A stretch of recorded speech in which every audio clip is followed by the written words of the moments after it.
Pagpalang araw po, dito po tayo sa Barangay 102, Suni, District 1, Tondo, Manila. Happy Lord's Day po ngayon. Siya pong kasama natin. Hello po. Magandang tanghali po. Nagsisipado po.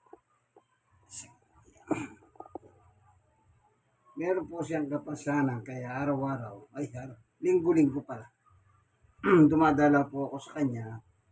Ano din po siya, Christian din po siya. Kanya lang, nung magkaroon ng kapasanan, hindi na po siya nakakadalo sa kanilang church na kung sa nabibilang.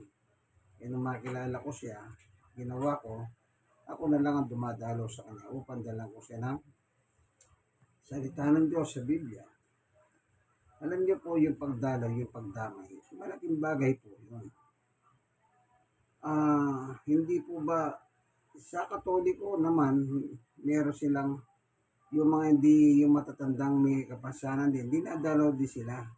Sa Katoliko meron din silang ganyan. Yung mga lay minister kung tawagin naman. Po. Kaya kapag ang isang tao po welcome sa salita ng Diyos, maganda yan. Maganda yan. Bakit? Ibig sabihin, mahal mo ang Diyos. Kaya pinapapasok mo yung kanyang salita sa iyong tahanan. Hindi niyo po, huwag yung titignan yung nagdadala ng salita. Ang tignan niyo po yung salita ng Diyos sa Biblia na dinadala sa iyo sa loob ng tahanan. Po, kasi yung iba kasi, para bang pag hindi gwapo, parang hindi na acceptable sa kanila. Kailangan maganda, gwapo daw. Okay. Ano po ba yun? Pat, ganun. Iniisip yung, ano ba yung pat? Kailangan po. Di ibig sabihin, gwapo po ako. Hindi ko po yung salita ng Panginoon. Acceptable ako dito eh. Ibig sabihin, gwapo ako. Wala na pong ginawang pangit ang Diyos eh. Lahat ng ginawa ng Diyos, gwapo. Maganda. O baka di kayo maniwala. May talata ng Biblia yan eh. Babasahin ko sa Genesis chapter 1:31. Pinagmasdan lubos. Pinagmasdan ng Diyos ang lahat niyang ginawa at lubos siyang nasiyahan. Minasdan ng Diyos ang lahat ng kanyang nilikha. Anong sabi? Lubos siyang nasiyahan.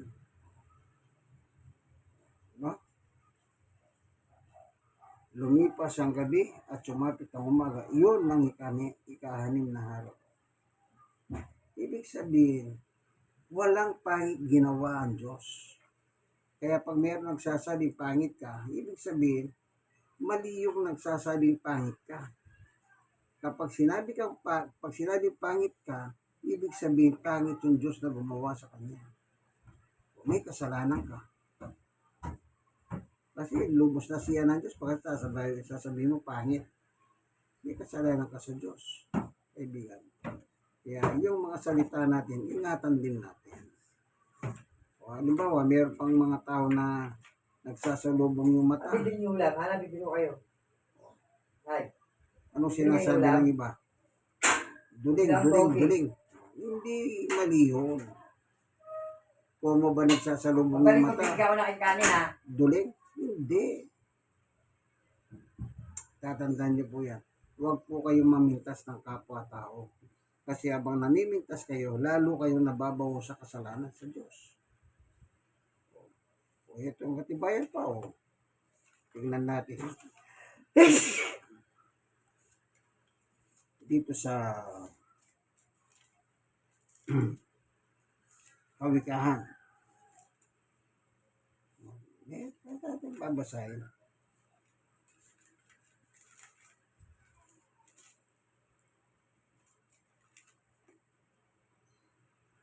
Ang sabi, 14 ng Kawikahan, 21, ang umahamak sa kapwa ay gumagawa ng masama. Sa 31, ang umapi sa mahirap, umahamak sa may kapal. Kaya yung pamimintas sa kapwa-tao, kasalanan sa Diyos yan, kaibigan. Huwag niyong gagawin yan. Kung may pangalan ng tao, tawagin niyo sa pangalan. Kung mayroong kapintasan, huwag niyong tatawagin sa kapintasan. Ano sabi ng iba? Ay, duling-duling yan. Ay, negro, maitim yan. Negro. Ay, si Pilay yan, si Pilay. Wag. May pangalan ng tao. Sige. Warm up lang yun, ha. Paalala. Huwag tayong namimintas ng kapwa. Lalo na kung may itsura tayo. Mas dapat nating irespeto ang Diyos. Ikaw binigyan ka ng magandang itsura. Bakit ka namimintas ng iba? Magkabaligtad kaya ang sistema. Ikaw ang pinipintasan. Di ba masakit ang loob mo? Panginoon Diyos, sa aming Ama, minsan pa, samahan mo po kami sa aming pagbubulay ng iyong salita. Samahan mo kami sapagkat salita mo po ito. Buksan ang puso at isip ng bawat isa sa ngalan ni Jesus. Amen. Malapit na po ang Semana Santa. Sa isang linggo na. Ngayon, ang tawag daw nila ngayon dito, Palaspas. Ako nga lang po sa Palaspas. Nung nasa probinsya po ako, bata ako eh. Kaya kami bumibili ng Palaspas. Ang Palaspas nilalagay sa pinto ng bahay. Ibig sabihin, pangontra sa malas. Ano pa? Masamang espiritu. Ano pa? Mausog. Ianusog yung mga yan. At saka pag bumabagyo, luminindol. Yan. Proteksyon daw yan. Laban sa kulog kidlat. Marami silang sinasabing benepisyo ng Palaspas. Kaya napakahirap ng buhayin niya. Po. Ang ating titingnan, oo, mahal na araw na. Anong makikita natin pag mahal na araw? Nagpapakahirap ang katawan. Kung meron mga yan, naglalakad sa kalsada, may pasan-pasan na kung saan layo, kung saan sila pumupunta. Sakripisyo. Dala yung damit, may kasama. Kung saan sila butan ng gabi, doon sila matutulog. Yun ay ginagawa nila dahil mahal na araw. Yung iba naman, pumupunta sa mga bundok, umakyat na doon sa tuktok. Yung iba naman, kung may kuweba, pupunta sa kuweba. Marami pong mga seremonyas. Pero lahat ng yan, wala pong kaugnayan sa kaligtasan. Kasi ang Semana Santa, kaligtasan yan. Yung kamatayan ni Jesus, kaligtasan po yan. Kung hindi po namatay si Jesus sa krus, hindi po tayo maliligtas. Kasi lahat po tayo nagkasala. Yung kasalanan natin, kinarga kay Jesus. Kinarga. Yun po yung nagpahirap sa kanya. Yun yung pasampasan niyang krus. Yung kasalanan natin. So, tingnan natin. Dito sa sulat ni San Pedro. Ganito po ang mababasa natin. San Pedro sa 2:24. Sa kanyang pagkamatay sa krus, pinasan niya ang ating mga kasalanan. Itong pinasan na krus ni Jesus, ito po yung kasalanan natin. Ito po yung nagpahirap sa kanya. Yung dahil sa ating kasalanan, siyang naghirap si Jesus.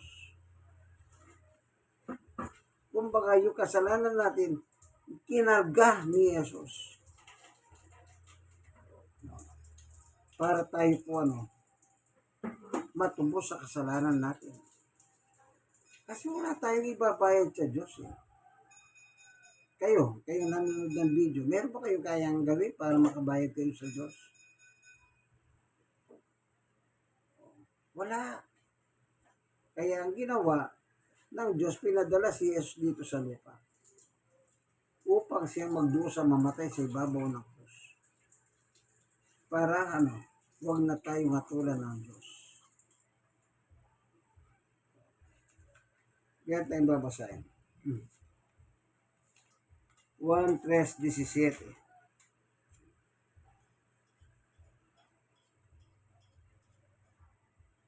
isinugo ng Diyos ang kanyang anak. Si Jesus po yung isinugo. Hindi upang atulan ng parusa ang tao, kundi upang iligtas ito sa pamamagitan niya. Iligtas sino? Tayo. Tayo ang dapat parusahan ng Diyos. Pero, hindi tayo pinarusahan ng Diyos. Ang ginawa, yung parusa natin, kinuha, dinala kay Jesus. Pinakarga. Hanggang sa kamatayan. Kaya kung mahal na araw, dapat tingnan nyo po yung diwa ng mahal na araw. Yun po yung pagpapakasakit ni Jesus. Para tayo pong mga tao, hindi tayo maparusahan nang dahil po sa ating kasalanan. Ito pa, meron pa. Si Jesus, kausap ang Diyos. Tingnan nyo po, babasahin natin. Sa Hebreo chapter 10, 5, 6, 7, 8, 9, 10. Dahil diyan nang si Kristo ay naparito sa daigdig, sinabi niya sa Diyos. Si Jesus, kausap ang Diyos. Ang mga pangalay, pati mga handog at mga hayop na handang sunugin, hindi mo ibig sa dambana dalhin. Hindi mo rin kinalugdan ang handog na sinusunod at ang mga handog upang pawiin ng kasalanan. Kaya tinihanda mo ang aking katawan upang maging handog.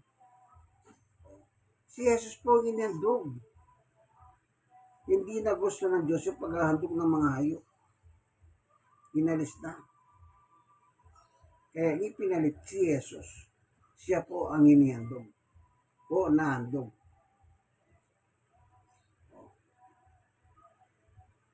Ocho, sinabi muna niya, hindi mo ninais o kinalugdan ng mga halay at handog ng mga hayop, mga handog na susunugin at mga handog dahil sa kasalanan. Kahit ito'y nihandog ayon sa kautusan. 9. Sa kanya'y dinugtong, ako'y narito upang sundin ang kalooban. Sundin ang iyong kalooban. Sa ganitong paraan, ninalis ng Diyos ang unang handog, yung mga hayop, at pinalitan ng handog ni Kristo. Yung indog na mga hayop, inalis na ng Diyos yun. Ang ipinalit si Jesus, na kung tawagin niya, kordero. Kordero, isang uri ng hayop. Siya po ang inihandog ngayon. Tuloy natin. Yes. Dahil sinunod niya ang kaloob ng Diyos, tayo'y ginawang banal ni Jesucristo sa pamamagitan ng misa ng paghahandog ng kanyang sarili at iyon ay sapat. Minsan lang po ginawa ni Jesus yun. Tama na. More than 2,000 years ago, naganap itong pagpapako sa krus ni Jesus para po tayo matubos sa kasalanan. Kung walang kasalanan, wala po sanang Jesus na ipinako. Bakit merong ipinako ng Jesus? Kasi nga po, may kasalanan tayo. Yun po yung nagpahirap sa kanya. Siyang naghirap si Jesus. Pero tayong gumawa ng kasalanan. Na siya'y walang kasalanan. Ang sabi na nakapako sa krus. Yung isa, di ba may dalawa, tsaka isa. Si Jesus gitna, dalawa yung kaliwat kanan. Anong sabi nung isa? Si Jesus walang kasalanan. Kita niyo po. Wala siyang kasalanan. Pero, siyang parang itinuring na may kasalanan. Kasi po yung kasalanan natin, kinuha ni Jesus. Ikinarga sa kanya ng Diyos. Tingnan pa natin dito sa Galacia.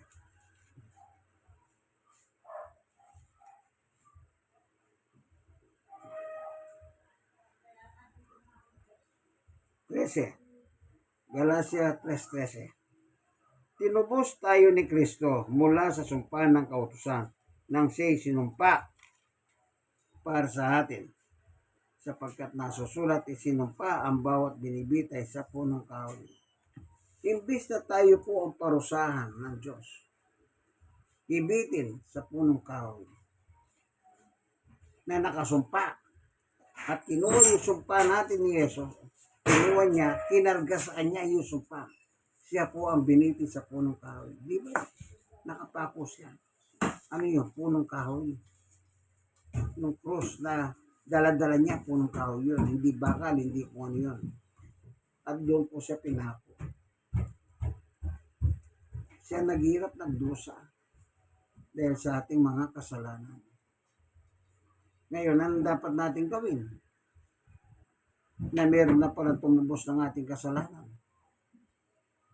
Kung tayo lang po ang tutubos ng kasalanan natin sa Diyos o magbabayad, hindi po natin kaya. Yan nun nga, nag-aalay nga sila ng mga hayop. Halimbawa, sa panahon natin ngayon, sa kakukuha ng hayop para ialay mo. Kung maraming hayop, may pambili ka ba? Kaya pinalitan na po ng Diyos. Hinalis yung una. At ipinalit yung handog ni Jesus. At yung handog ni Jesus, minsanan lang po nangyari yun. At wala nang kasunod doon. Bakit? Tapos na eh. Anong sabi niya sa ibabaw ng cross? Tapos na. It is finished. At iniyuko ang kanyang ulo at nalagot ang kanyang hininga. Nagawa na ni Jesus ang katubusan ng kasalanan natin. Ano lang ang dapat natin gawin? Ganito po ang sabi ni Apostol Pedro. Dito sa chapter 2, verse 24. Ulitin natin, parang binasa ko na kanina ito. 2:24 ng San Pedro.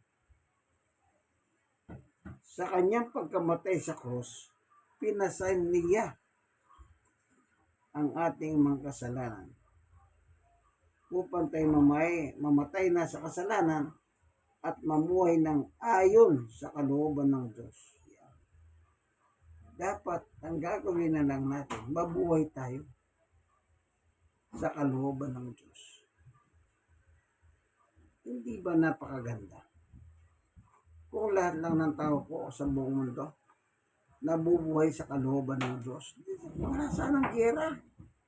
Walang away, walang gulo. Ngayon may nagkakagiyera sa abroad. Yung Amerika, kasangga yung Israel. Tapos binobomba yung Iran. Anong nangyari? Pinagtaasan ng mga bili kasi nagsitaasan yung mga crudo, gasolina.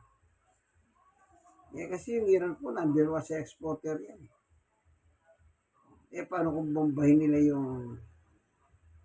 yung mina nilang kayamanan? Wala na. Giyera na talaga. Tandaan niyo po, kaibigan. Ginawa na ni Jesus ang katubusan natin. Gawin na lang natin ang katungkulan natin. Ano yun? Masunod ang kalooban ng Diyos dito sa lupa para ng salamat. Yan po sabi ni Pedro. Hindi naman ako may sabi. Binasa natin. Unang Pedro 2:24. At sa kanyang mga sugat, nagsigaling tayo sa ating mga sakit. Amen.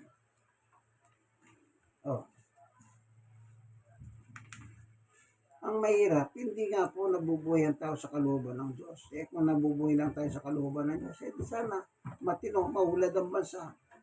Walang away, walang gulo. Ngayon, magulo, may away. Dito lang sa Pilipinas, nag-away, presidente, vice-presidente, nag-away. Pero nung tumakbo yun, magkadikit yun, dikit na dikit. Ngayon, nag-away. Sino nagsasakripisyo? Di taong bayan. Tayo yung magsasakripisyo sa away nila. Diba? Si Bongbong, trabaho ng trabaho. Si Sara, ano ginagawa? Pasyal ng pasyal. Pero may sweldo yan. Si Bato nga, nagtatago, pero may sweldo. Di ba si Bato?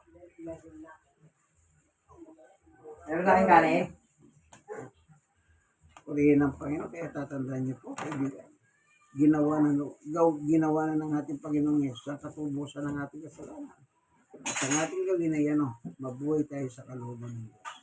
Salamat po, Panginoon Diyos, sa katotohanan na binahagi mo sa amin na kami pong mga tao, tinubos mo kami sa aming mga kasalanan. Salamat po sa ngalan ni Jesus. Amen. Ito pong kaibigan kay Jesus, Brother Manny Bautista. Siya naman po si Sir Karen. yan, dito po tayo sa barangay 102, Son ABC Kwan, Tondo, Manila. God bless us all po, no? Sana mayroong natira sa inyo, mayroong kayong natutunan, lahat naman po ginuha natin sa Amen, ang Biblia ng mga pastor. God bless us all po. Bayo, kaway-kaway. Kumakandidato yan.